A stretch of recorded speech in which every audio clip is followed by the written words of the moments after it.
Okay guys, let's look at the industrial isolation of nitrogen from air by using fractional distillation of liquid air.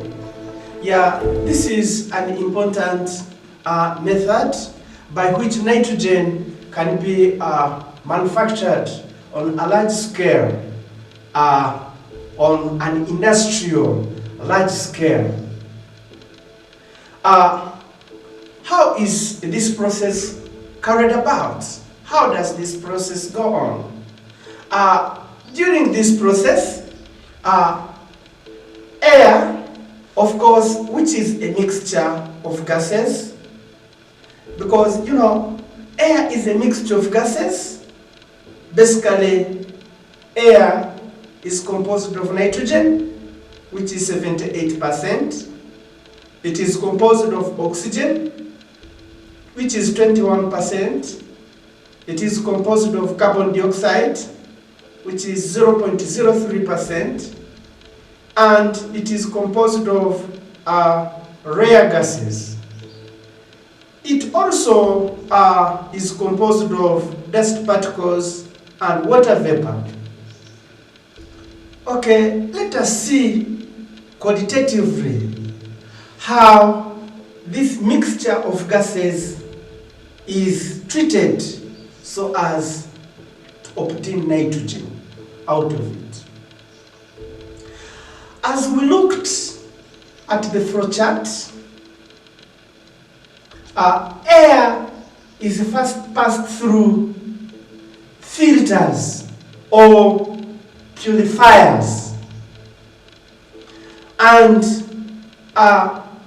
within the filters, dust particles are removed, and this is during a process known as electrostatic precipitation. Let us note this down. Air is a mixture of gases. Air is a mixture of gases, namely nitrogen, oxygen, carbon dioxide,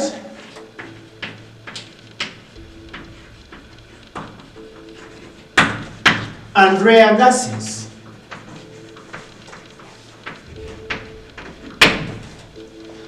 It also contains dust particles and water vapor.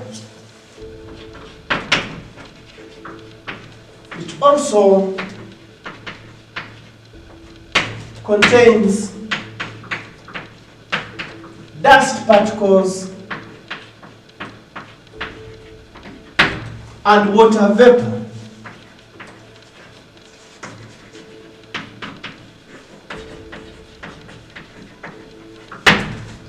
Yeah, so point number one, we are saying air is pumped into filters or purifiers where dust particles are removed by electrostatic precipitation. Air is first passed through, we note down. Air is first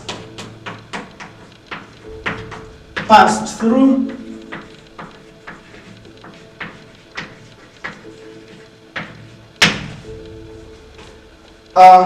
filters or purifiers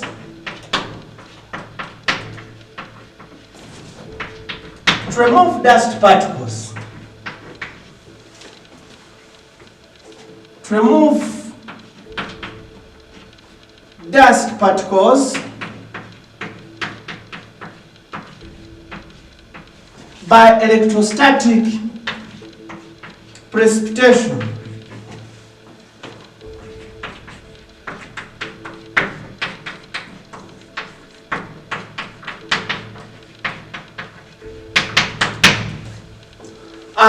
Secondly, after that, dust-free air is passed through the absorption tower. And the absorption tower contains concentrated sodium hydroxide solution or potassium hydroxide solution, which help to remove carbon dioxide gas. This means concentrated sodium hydroxide solution or potassium hydroxide solution in the absorption tower. This is the second chamber. This is the second tower. Yes, where air is led, and these solutions, that is sodium hydroxide solution or potassium hydroxide solution, okay, they absorb carbon dioxide gas. Yes, in this second phase, in this second tower. Let's note this down. Dust-free air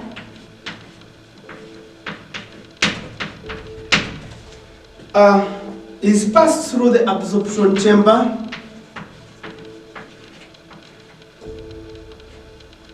is passed through the absorption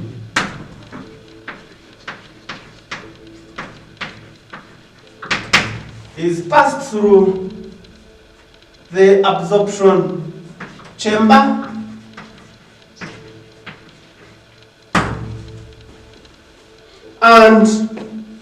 or is passed through the absorption chamber or tower, which contains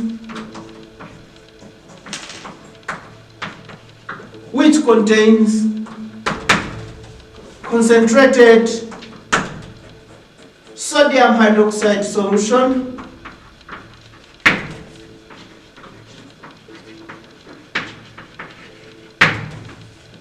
or potassium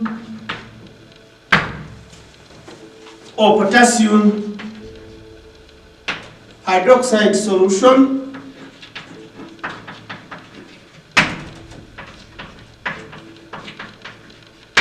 that absorb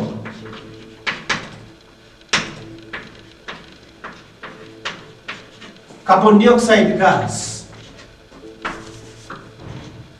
that absorb carbon dioxide gas. Yeah, we can look at an equation for the reaction that takes place in the absorption tower, where sodium hydroxide removes carbon dioxide gas. Yeah, 2 moles of sodium hydroxide, when reacted with 1 mole of carbon dioxide gas, we get 1 mole of sodium carbonate in a solid state, and water is also produced. And then thirdly, air is passed, yes, air from air which is free of carbon dioxide from the absorption tower, yeah, is now led into coolers at a temperature of negative 25 degrees Celsius.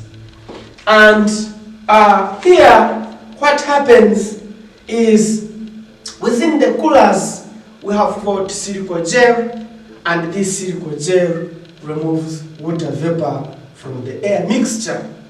Okay, we can note this down. Note this down. Point number 3. Air is passed into the coolers, is passed through the coolers. Air is passed through the coolers at negative 25 degrees Celsius. Yes, the coolers contain silicone gel.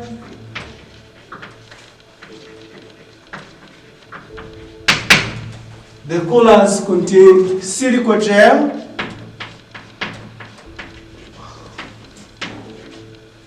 Yeah, which absorbs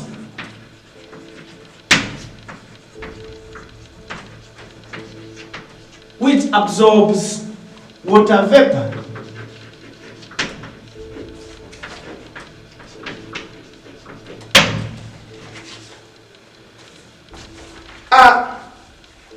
From coolers, air which is free of water vapor is now led into the compressor at 200 atmospheres, and within the compressor, air is compressed where it is made to contract and to expand, and it is turned into a liquid at a temperature of negative 200 degrees Celsius.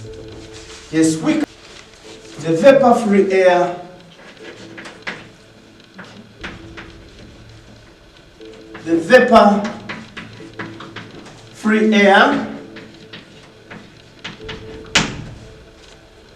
then moves into the compressor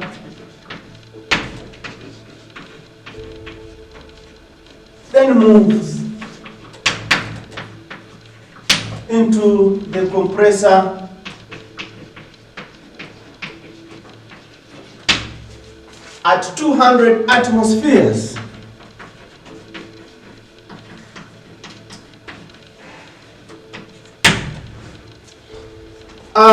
Here air is repeatedly compressed and allowed to expand. Here air is repeatedly compressed and allowed to expand.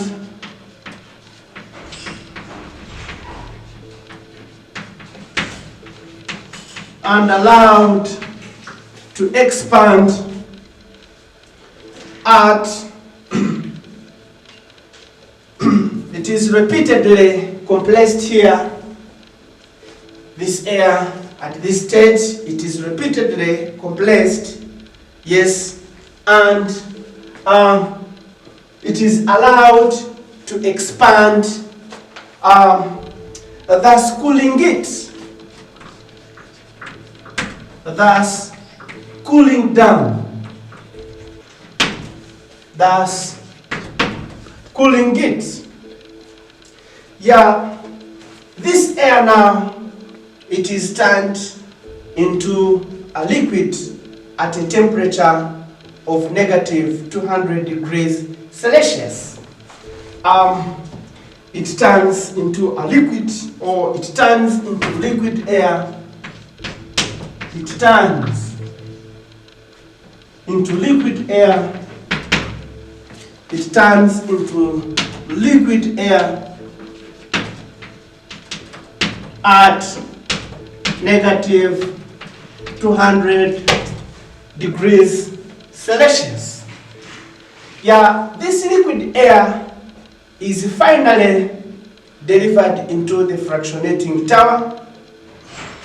And within the fractionating tower, liquid air, okay, is heated, and nitrogen, because of having a lower boiling point, it evaporates out fast.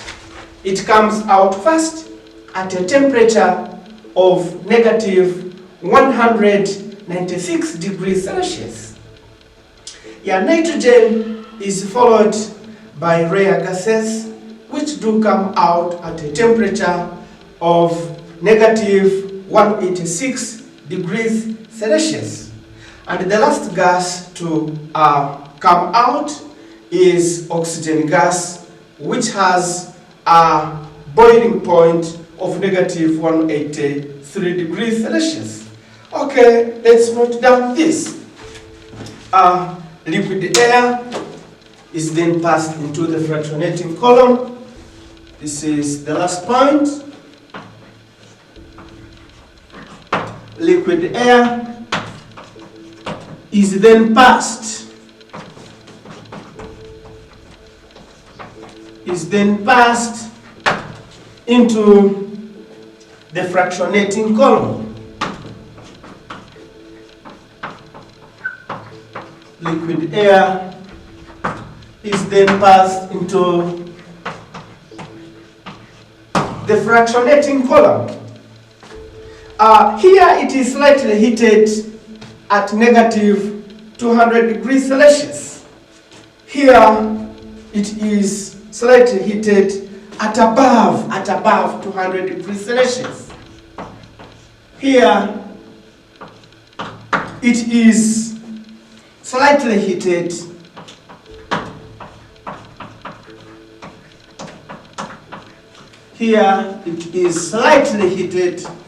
at above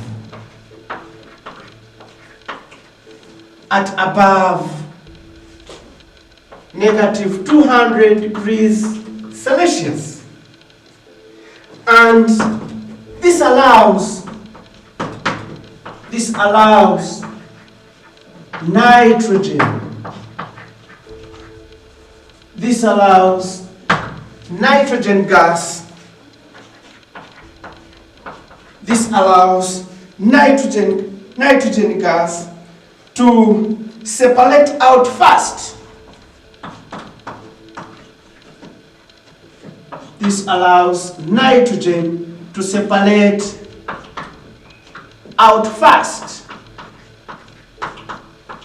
at negative 196 degrees Celsius. This is followed by argon. This is followed by argon at negative 186 degrees Celsius. And finally, oxygen at negative 183 degrees Celsius. Let's look at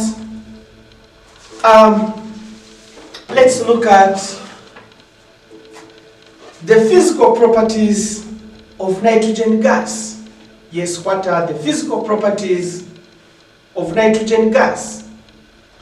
Nitrogen gas, it is a colorless and odorless gas.